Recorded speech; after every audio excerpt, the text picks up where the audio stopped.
Оройн төгрөг үзэгчтэй MBC News мэдээлэл хөтөлбөрийн шинэ 7 өдрийн даваа гарагийн дугаар эхлэж байна. Мэдээллийн товчхон анхаарланд болно. Сурагчийн хөгжил сэдвт илтгэл уралдаан боллоо. Нархан 3 дахь цэцэрлэг бяцхан мис тэмцээнийг зохион байгууллаа. Улаан улсын иргэдийн төлөөлөгчдийн хурал 12 дугаар сарын 12-нд болно. Иргэдийн урдын төлөөлөгч эмэгтэйчүүдэд нутгийн удирдлагад эмэгтэйчүүдийн манлайлал сургалт хийлээ. Тэсүү үйлчилгээний төв үүд хаалганы үйл ажиллагаа явуулж эхэллээ. Эдгэр улмст мэдээллийн дэлгэрэнгээд анхаарланд болно. Цогцлбор 1-р сургуулийн Монгол хэлний заа гаргын нэгдлээс ахлагангийн сурагчдын дунд сурагчийн хөгжил сэдвт илтгэлийн уралдааныг зохион байгууллаа.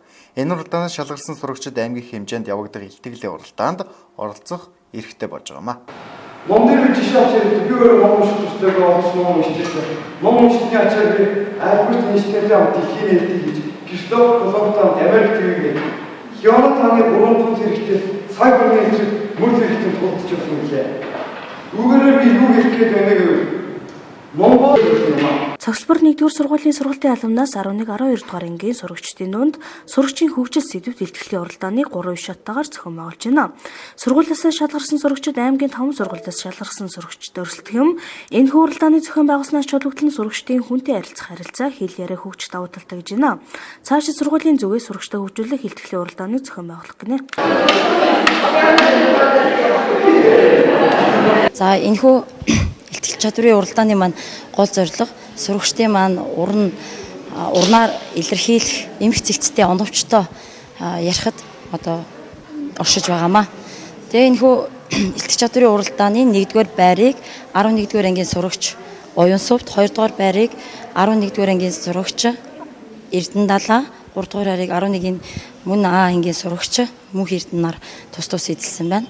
12-р ангийн сурагчдаас 1-р байрыг Урангой, 2-р байрыг Намуун, 3-р байрыг Наран Туянаар тус эзэллээ. За ач холбогдол нь бол сурагчид маань урнаар одоо оновчтой зөв тийм ээ цэгцтэй ярьж сурахтал оршиж байгаа. За тэгэхээр одоо энэ өдрийн лекцэнд ямар сэдвэр лекц тавьсан бэ? Тэгээд яг үеийнхээндээ яг юу ойлгохыг хүссэн бэ? Өнөөдрийн лекц маань сурагчийн хөгжил гэсэн юу илтгэл байгаа. Энүүгээр бид нэр өөрсдөө болон үе тэнгийнхэнтэй бол сурагч сурахад ямар үр нөлөө гаргаж ийн орчин тойрон бөгөөд эцэг их багш нараас ямар юу мэдлэг бөгөөд ямар дэмжлэгийг авах талаар би бусдад ойлгуулахыг хичээлээ энэ илтгэлийн хүрээнд. Энэ лекцээр дамжуулан сурагч нь зөвхөн сургал хөдөлмөрлөх биш, сурагч нь тал талаар өөрсдийгөө хөгжүүлэх ёстой. Хамгийн гол нь ном. Бид нар номыг зүгээр л унших биш. Бид номоор дэлхийг бөгөөд бүх зүйлийг таних болно. Бид Леонардо да Винчигийн номыг уншиж, Леонардо тоглолцсон бүх зүйлийг мэдэж чадна. Ном бол бидний ертөнцийг харах цонх юм. Энэ ном унших нь маш ач холбогдолтой. Хамгийн энгийн жишээ ном ойлгохгүй уншдаг хүнч тархин дотор байдаг үгийн сангаа баяжуулж байдаг. Үүнээс цаашлуулаад номтой бид нөхөрснөр газар доогуур 2000 бээр аялсан тийм ээ. Тэрүүнтэй ижилхэн бид хамт газар доогуур аялж байгаа. Бид нэр толгоон дотор уншсан мөртлөө үйл явдал нь толгоон дотор явагдчихлаа. Уншсан бүх зүйл маань. Номтой нөхөрлөлийн номыг уншсанаар та нар надаар хэлүүлдэг их зүйлийг мэдэж сурах болно. Тус уралдаанд оролцсон сурагчид сурагчийн хөгжил буюу сурагч гэж хэмбэ, сурагчид бусдад хэрхэн нөлөөлөх талаар илтгэлийн сэдвээ сонгосон гэж байна. Сурагчид үе тэнгийнхэндээ ном их унших хэрэгтэй гэж уриалж ирсэн юм а. ихтэй тавлын хийж юу гэдэг Нархан 3 дахь цэцэрлэг багш ажиачдынхаа дунд бүтээлч ажлыг зохион байгуулж байна. Энэ ажлын хүрээнд бяцхан мис тэмцээнийг бэлтгэл ахлах бүлгийн багчуудынхаа дунд явуулсан байна.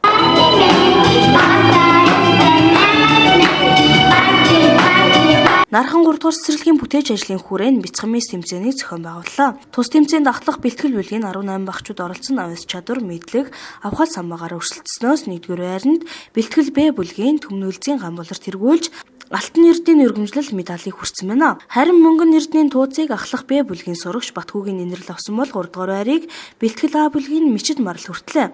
Зүгтээ бас баярлалаа. Нархан 3 дугаар цэцэрлэгийнхаа 2 ахлах, 2 бэлтгэл ангийн дунд 18 хүүхдийн дунд бяцхан мис тэмцээнийг зохион байгуулж энэхүү тэмцээн маань өнөөдөр амжилттай сайн явж байна.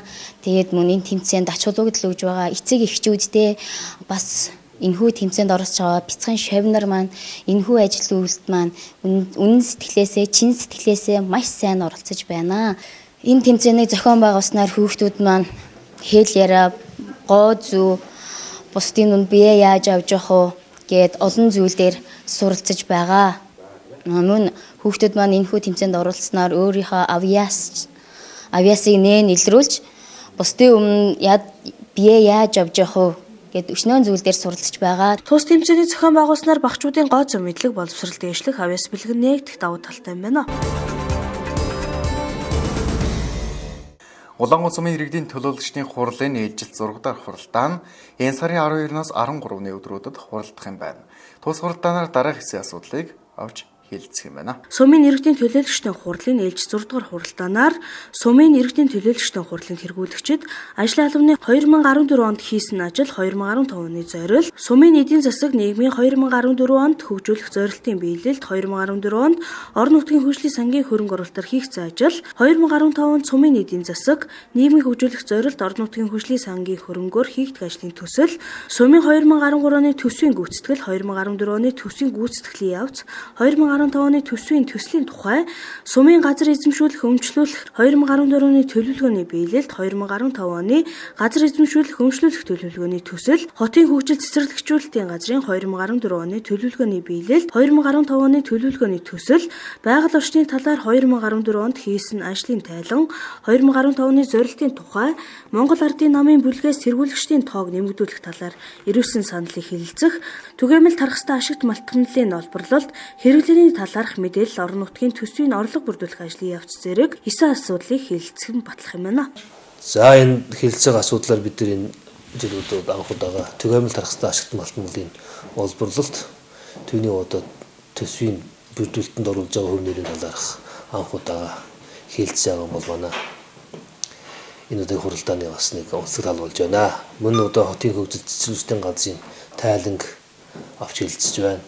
Байгаль орчны талаар хийсэн ажил 15 оны зорилтын талаарх бас мэдээллийг авч хэлэлцэх ажлыг хийж байгаа юм бол энэ хурлаас бас онцлогтой. Энэ удаагийн хурал маань саний өмнө нэр дурдсан зүйлүүдийг авч хэлэлцснээр орон нутгийн төсвийн орлого бүрдүүлэлтэнд оруулж байгаа сумын өөрийн дэмжлэг, байгаль орчны зөв зохистой ашиглалт, хамгаалалт,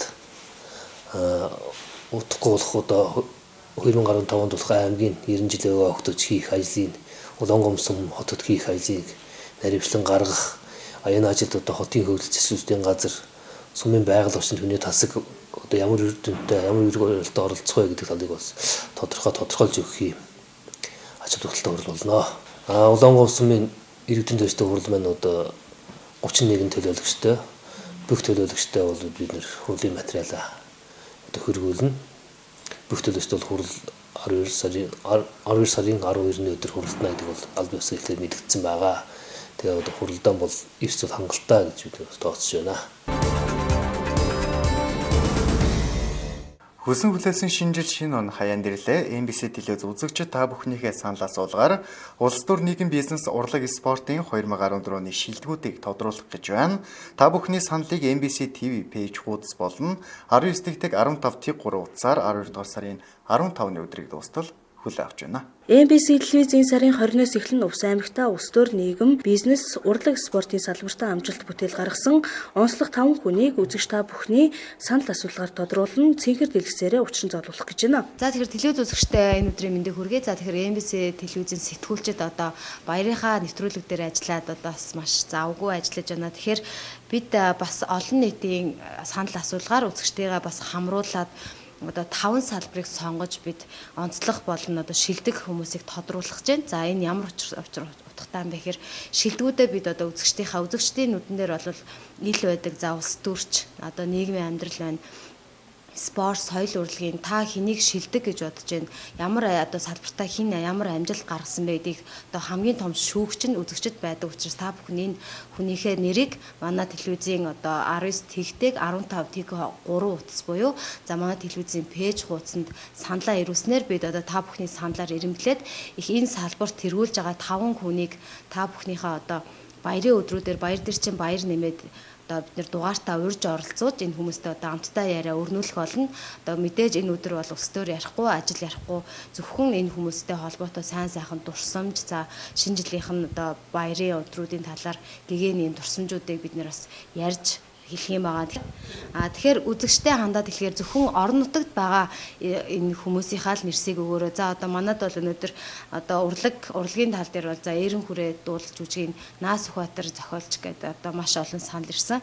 Тэгэхээр энэ хүн одоо орон нутагт байхгүй учраас зөвхөн орон нутагт байгаа хүмүүсийнхаа саналыг ирүүлээрэй гэж хэлээ. За мөн зөвхөн пэйж хуудасаар биш утсаар санал авж байгаа учраас манай утсын одоо 19 тэгтэг 15 тэг 3 гэсэн утсаар саналаа өгөөрэй гэж дахин хэлээ. Тэгээд одоо санал асуулгатаа идэвхтэй хамрагдаад 12 сарын 15-ны хүртэл манай санал асуулга явагдах учраас идэвхтэй хамрагдаарай гэж хүсмээр байна. Та бүхний саналыг 12 дугаар сарын 15-ны өдрийг дуустал MBC телевизийн пэйж хаяг болон 19 тэгтэг 15 тэг 3 дугаараар авах болно.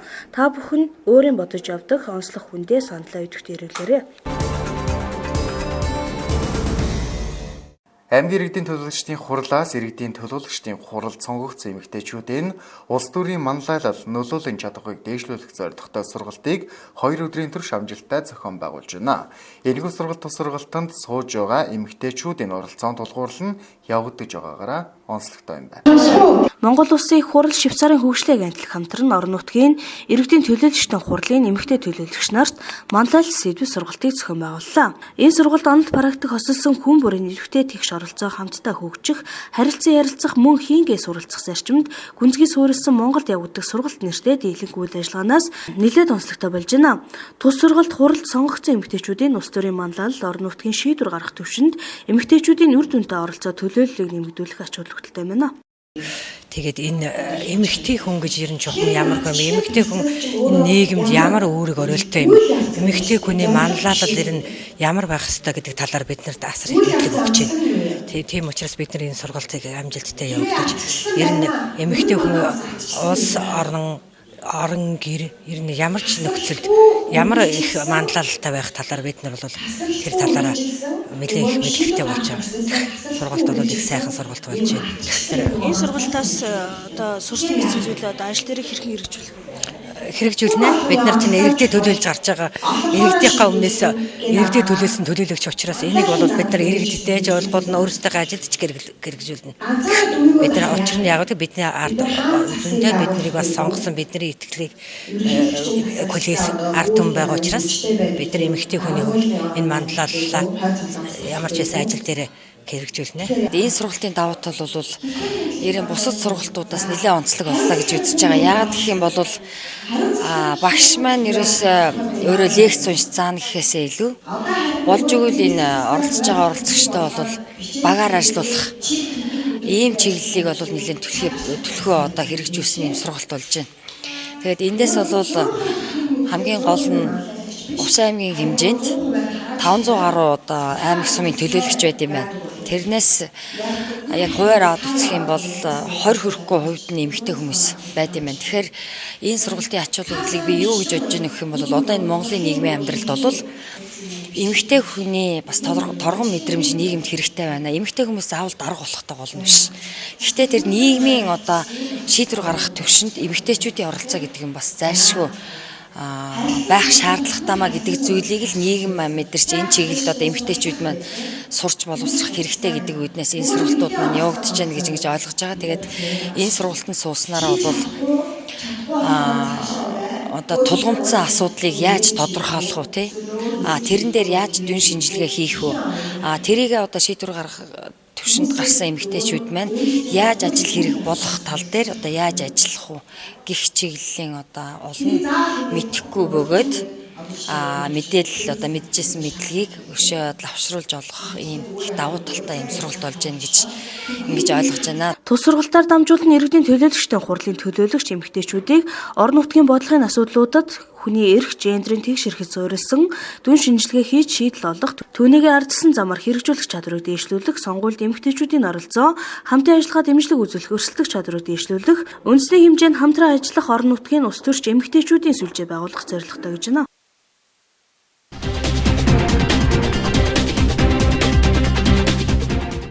Дэсэн үйлчилгээний төв шинэргүүд хаалгаа нээж иргэдэд үйлчлэхэд бэлэн боллоо. Дуус үйлчилгээний төвд олсон гэр ахуйн модын эдлэлүүд худалдаалагдах гэн тиймээс уусчууд та бүхнийг өргөнөр өөрчлөлхийг урьж байна.